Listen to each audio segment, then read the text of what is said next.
4 wins. That's all that separates teams still playing basketball right now from that coveted state championship trophy in Birmingham.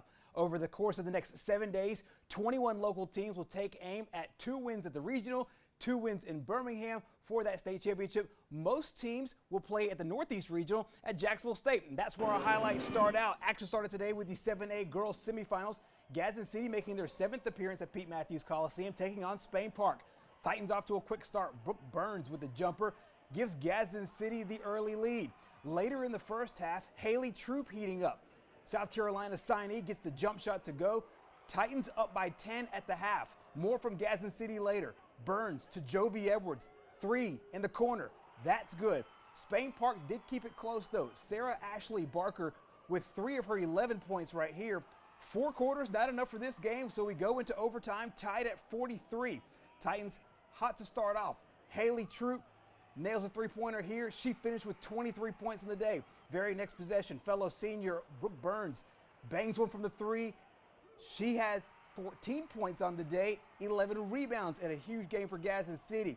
But the Jaguars just made plays down the stretch. 3 players went for double figures. Last chance here for Gadsden City, down by 3, but it falls just short. Final score in overtime, 52-49.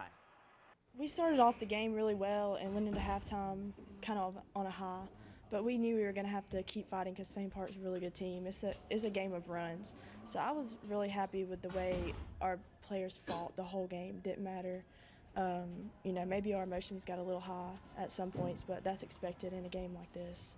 It's been great. I've learned ups and downs. I've learned a lot of things. Great coaches, great teammates, great environment, and I'm just really blessed to go to Gadsden City. Really, I'm just proud of them. They had a great season, finished, 24-5, and then, provided a very exciting game, this one, 2 sort of evenly matched teams, and I thought we played really hard with emotions, and like I said, it just came down to, a few breaks here and there, and, that's just the way those games go sometimes.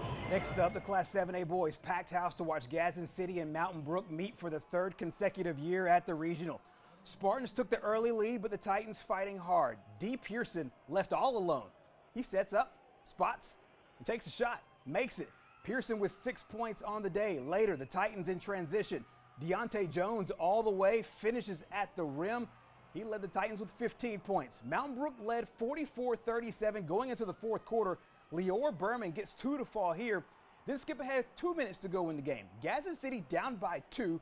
Jones would drive. The shot would be no good. A scrum for the ball would end up in the hands of number 22, Michael Woods. He comes up with the shot, ties the game up at 51. Now 4 seconds to play. A Gadsden City foul put Mountain Brook on the line with 4 seconds to go. Trendon Watford missed the first one, but he bangs the second one. Gadsden City down by 1. Last chance for the Titans here. And the shot up and no good. And just like that, Gadsden City falls 51-52. Their guards are just so good. When you think they're out, I was just in there talking. I said, man, there's so many times I was like, all right, just don't give up 3 here and everything's good. We'll win this game. Bang, 3. Next possession, same deal, bang, 3. They just don't go away. And that's a tribute to their guys. And that's a tribute to a culture in their program that, they're going to fight you. And, last year it was them at the buzzer. This year's pretty much us at the buzzer, and that's how it goes. I've been working for it ever since the day after we lost last year, February 18th. I've been working for it, so, I know the amount of work I put in, and I just thank God for it. Our guys fought. We had some young guys, had a very young team, had 5 starters to leave last year, all go college. So we had to regroup, rebuild, but these guys never stopped. They fought all year. I knew they were going to fight today, We gave ourselves a chance, and that's all we want to do. So the Titans do fight hard, but their season ends. Final record is 16-14. So here's how the 7A girls shake up. You saw Gadsden City lost, so Spain Park will meet Grissom, who beat Huffman by 3 in the 7A girls final that is set for Wednesday morning at 9 a.m. The 7A boys look like this. Mountain Brook over Gadsden City. Huffman, no problem with Grissom. So it's the Spartans and Huffman meeting for the 4th time this year. Mountain Brook's won 3 of those matchups. We'll see how it all shakes up Wednesday morning at 10:45. Next up, the Class 2A girls semifinals. Fife and Lynette doing battle in a really tight game here.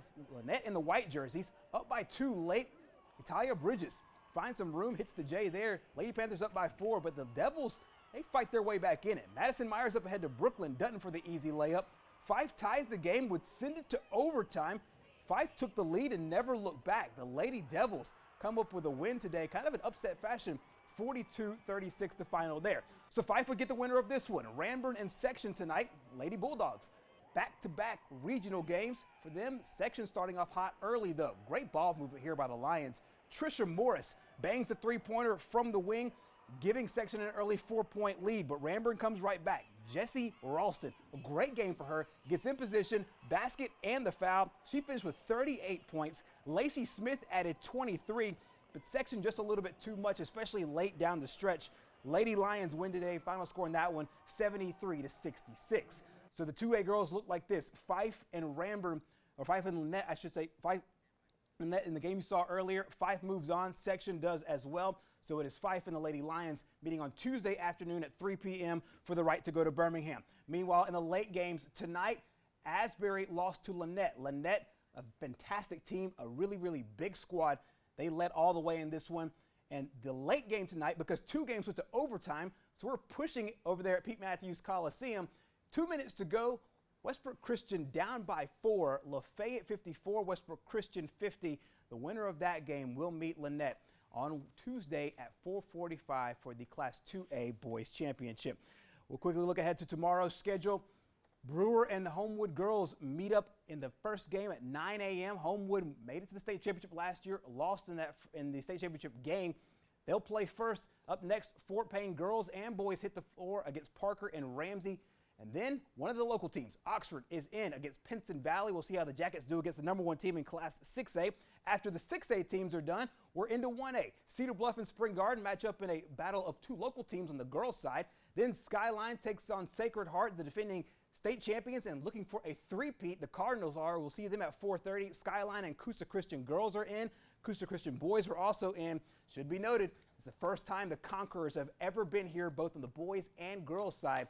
Both will get a taste at Jacksonville tomorrow. That's it for sports. We're back with more after this.